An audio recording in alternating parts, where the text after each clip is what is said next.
प्रदूषण को नियंत्रित करने के उद्देश्य से प्रीकास्ट और स्टील आधारित निर्माण तकनीकों को बढ़ावा देने की सलाह दी गई है। यह सुझाव तेजी से बढ़ते शहरी निर्माण, इंफ्रास्ट्रक्चर प्रोजेक्ट्स और निर्माण गतिविधियों से हो रहे वायु प्रदूषण को देखते हुए सामने आया है। पारंपरिक निर्माण पद्धतियों में सीमेंट, रेत और साइट पर होने वाले कंस्ट्रक्शन वर्क के कारण धूल और कार्बन उत्सर्जन काफी अधिक होता है।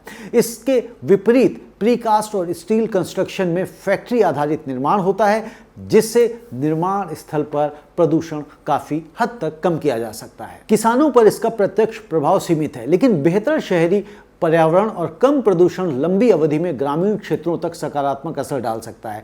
सीमेंट मिलर्स के लिए यह एक चुनौतीपूर्ण संकेत है, क्योंकि प्रीकास्ट और स्टील निर्माण बढ़ने से सीमेंट की मांग पर दबाव आ सकता है। वहीं स्टील उद्योग के लिए यह एक बड़ा अवसर है। भारत का स्टील उत्पादन पहले ही 100 मिलियन टन से ऊपर है और इस नीति से घरेलू मांग और बढ़ सकती है।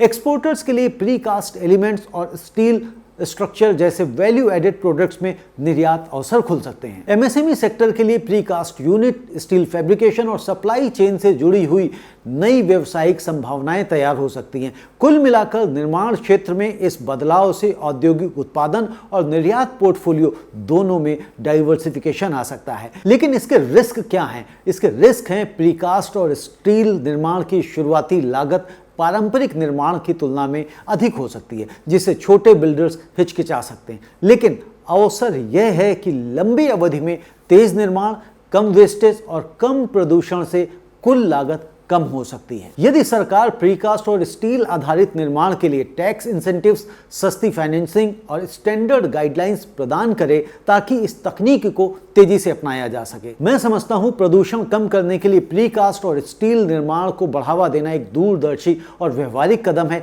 यह न केवल पर्यावरण संरक्षण में मदद करेगा, बल्कि निर्माण क्षेत्र को अधिक कुशल और आधुनिक भी बनाएगा।